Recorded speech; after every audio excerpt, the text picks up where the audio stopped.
membawa pasukan berkuda hanya 32 orang saja. Yang berjalan kaki 40 orang. 72 orang yang terdiri dari orang tua, anak-anak dan perempuan.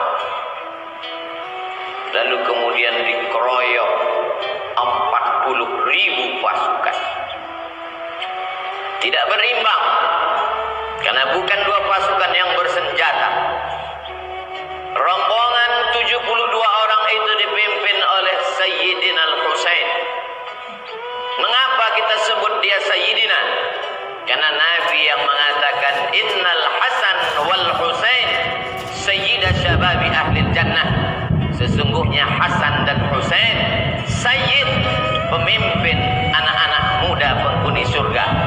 Anak-anak muda yang gugur mati sebagai syahid nanti masuk ke dalam surga. Pemimpinnya adalah Sayyidina Al-Hasan, Sayyidina Al-Husain. Sayyidina Al-Hasan meninggal sebagai syahid karena dia mati diracun. Sekarang tiba giliran adik kandungnya bernama Sayyidina Al-Husain, membawa 72 orang. 32 orang yang naik kuda, yang lain berjalan kaki dengan tenang. 40.000 pasukan sudah disiapkan oleh Ubaidillah bin Ziyad. Sebenarnya Yazid tidak terlalu takut kekuasaannya hilang, tapi Ubaidillah yang saat itu menjabat sebagai gubernur Kufah khawatir kalau sampai Yazid tumbang, Husain naik, maka hilanglah jabatanku. Maka dia kirimlah panglima-panglima perangnya, Syamar ibn al-Jawshan, Umar bin Sa'ad, Zur'ah bin Sinan. Lalu kemudian Syamar berteriak, bunuh Husain. Maka mereka memenggal kepala Sayyidina Al-Husain, lepas kepala itu dari badan. Lalu kepala Husain mereka giring ke keliling negeri. Mereka ingin menunjukkan kepada rakyat bahwa kami kuat, kami berkuasa. 40.000 pasukan tentara kami meluluh lantakkan pasukan cucu Nabi Muhammad sallallahu alaihi wasallam. Untuk membahagiakan hati Yazid, maka Ubaidillah mempersembahkan kepala Husain. Lalu kemudian di depan Yazid, tongkat pendek mereka tusuk-tusukkan ke celah bibir kepala Husain. Sahabat Nabi yang hadir melihat peristiwa itu meneteskan air mata. Itulah bibir mulut yang pernah dicium oleh Rasulullah sallallahu alaihi wasallam. Hari ini begitu sampai hati kalian, memenggal kepalanya, menusukkan tombak tongkat pendek ke celah-celah bibir, mulut dan giginya. Tapi mereka memang sudah dirasuki syahwat dunia. Tak ada sedikit pun takut mereka kepada Allah Subhanahu wa taala. Keliling negeri mereka bawa kepala itu untuk menakut-nakuti. Memang nampak dunia seperti tak adil. Sayyidina Al-Husain punya seorang anak laki-laki. Karena cinta dan sayangnya dia kepada ayahnya, maka dia beri nama anak itu Ali. Husain punya ayah bernama Sayyidina Ali, dan dia punya anak juga bernama Sayyidina Ali. Tapi Ali tidak seperti Husain. Dia tidak membawa pasukan untuk membalas kematian ayahnya, karena dia tahu memang ini tidak berimbang. Kalau kubawa pasukan, mereka juga akan mati seperti ayahku. Walaupun mereka mati syahid, tapi korban sudah terlalu banyak, kata Ali bin Husain. Dia merubah strategi lain. Apa yang dia lakukan? Imam Az-Zahabi dalam kitab Syiar A'lam An-Nubala bercerita bahwa Ali bin Husain malam-malam berkeliling, tidak dengan pedang, tidak dengan tombak, tidak memakai baju besi, karena dia tidak membawa slogan perang. Apa yang dilakukan Ali anak Husain? Dia membawa gandum ke rumah-rumah fakir miskin. Di tengah malam dia berkeliling negeri. Dia lihat mana rumah anak yatim, dia letakkan gandum di depan pintu mereka. Orang tahu bahwa ini adalah gandum titipan hati mereka. Gandum yang mereka makan berubah menjadi darah daging. Hati mereka sudah direbut oleh Ali anak Husain. Dia merasa tidak lagi ada manusia yang layak untuk mendengarkan rintihan sedihnya atas kematian ayahnya. Betapa tidak, pasukan yang tidak berimbang itu dibantai habis, dibunuh, karena memang mereka tidak punya senjata dan kekuatan. Kekuasaan tidak lagi ada di tangan mereka. Maka dia hanya mengadu kepada Allah. Imam Az-Zahabi dalam Syiar A'lam An-Nubala mengatakan, Kanal Ali ibn al-Husain yasjudu lillah fil yawmi wal laylah alfa sajadah. Sehari semalam Ali anak Husain bersujud kepada Allah 1000 kali sujud. Salat sunat dia perbanyak, tahajud dan witir bermunajat kepada Allah. Dihitung semua salat sunatnya, 1000 kali sujud dia bersimpuh di hadapan Allah. Maka dia dikenal dengan nama Ali As-Sajjad. Sajjad diambil dari kata sujud. Orang yang paling banyak sujud bergelar As-Sajjad, maka dia bergelar Ali As-Sajjad. Saking banyak zikir dan tasbihnya, dia bergelar Zainal Abidin. Zainal, perhiasan. Abidin, orang yang banyak ibadah. Zainal Abidin, perhiasan orang yang paling banyak beribadah. Dia robah strategi, dia robah cara. Tidak hanya satu cara mendekatkan diri kepada Allah. Kalau dulu ayahku dengan pedang sehingga gugur sebagai syahid, maka aku, kata Ali Zainal Abidin, dengan strategi yang lain, berbagi makanan sesuai dengan sunnah Nabi Muhammad SAW. At'imut ta'am, absyus salam, tebarkan salam. At'imut ta'am, bagi makanan. Wasallu bil laili wan nasu niyam, ketika orang sedang tidur, disitulah engkau bermunajat mengadu kepada Allah Subhanahu wa ta'ala. Maka dia bergelar Ali Zainal Abidin, Ali As-Sajjad, untuk membedakan dengan Ali bin Abi Thalib. Ali bin Abi Thalib kakeknya, Husain ayahnya. Ali As-Sajjad adalah dia, Ali Zainal Abidin adalah dia. Ali As-Sajjad, Ali Zainal Abidin, anak Husain, anak Fatimah, anak Sayyidina Maulana Muhammad sallallahu alaihi wasallam.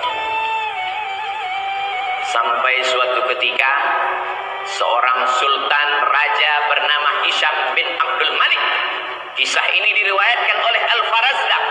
Pada saat musim haji, sultan, raja di raja, sedang melaksanakan haji.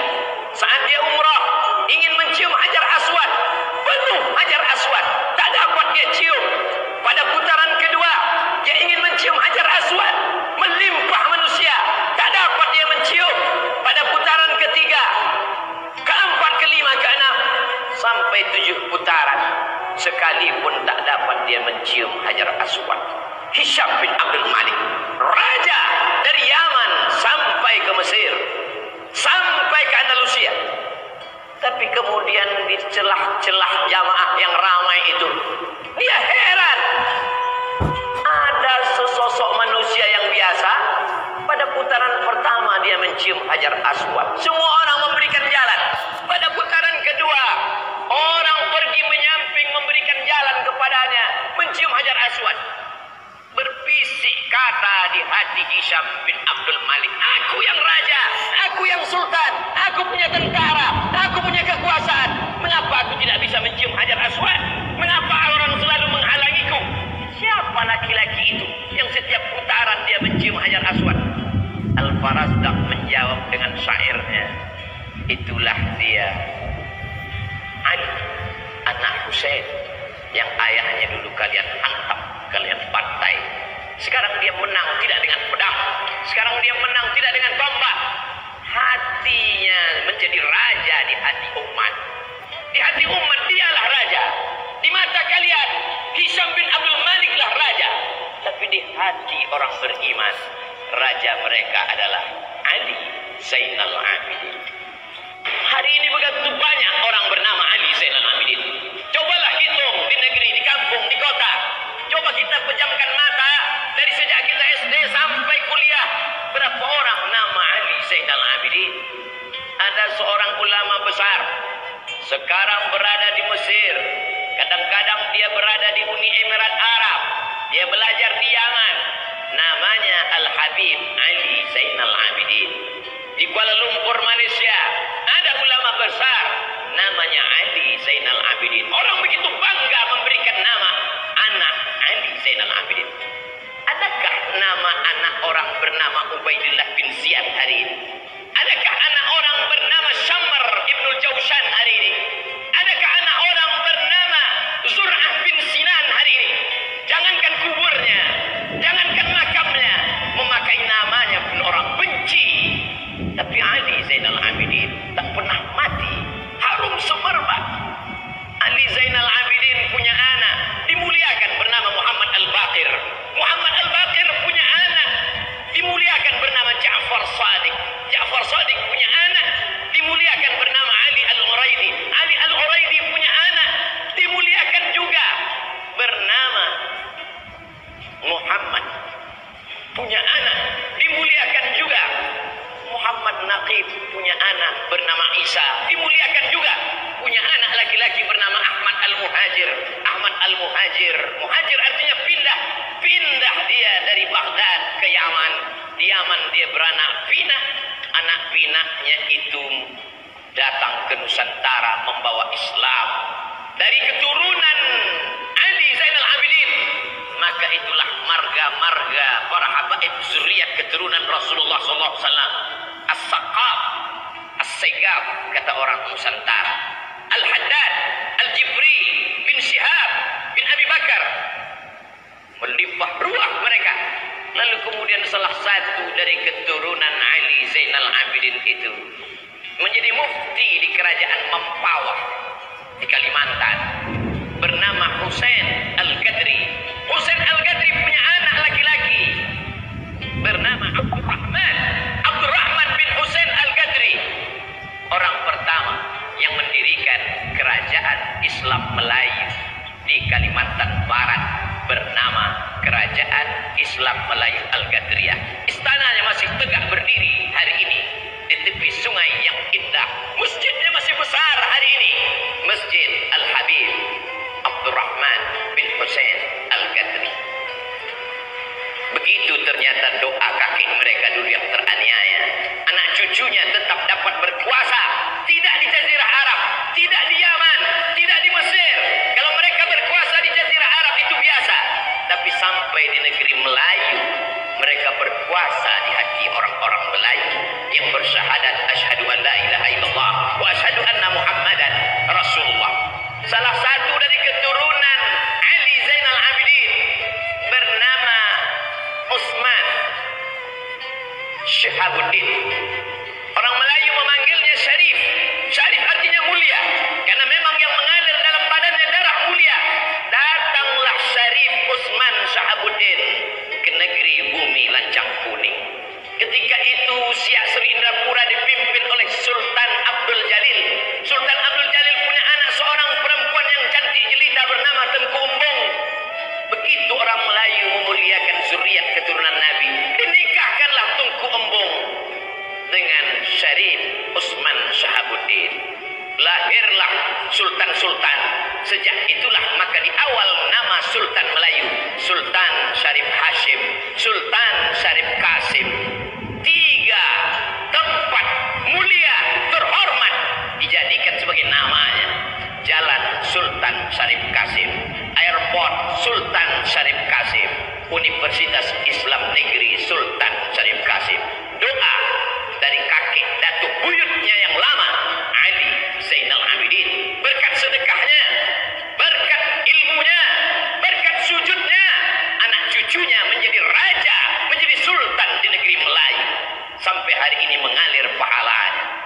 Tengku Umbung, Habib Syarif Utsman Syihabuddin dimakamkan berdampingan di tepi masjid pertama yang didirikan di kota Pekanbaru pada tahun 1762. Masjid itu didirikan oleh Sultan Abdul Jalil, diselesaikan oleh anaknya Sultan Muhammad Ali bin Sultan Abdul Jalil. Hari ini menjadi bukti sejarah. Tamu-tamu Habib-Habib yang datang ke Pekanbaru berziarah ke makam cucu Ali Zainal Abidin Walaupun orang Pekanbaru sendiri banyak yang tak berziarah karena tak tahu. Begitulah Allah memuliakan orang-orang yang soleh. Sekarang kita tinggal memilih. Apakah ingin mengikut menjadi anak cucu keturunan pikiran Ubaidillah bin Ziyad, Syamar bin Jausan, atau ingin mengikut langkah yang dilakukan oleh Ali Zainal Abidin? Ingat, kekuasaan hanya berakhir ketika malaikat maut mencabut nyawa. Hiduplah seperti Fir'aun, hiduplah seperti Jausan, hiduplah seperti Syamar, hiduplah seperti Qarun. Kelak kau akan mati juga menghadap Allah Subhanahu wa ta'ala.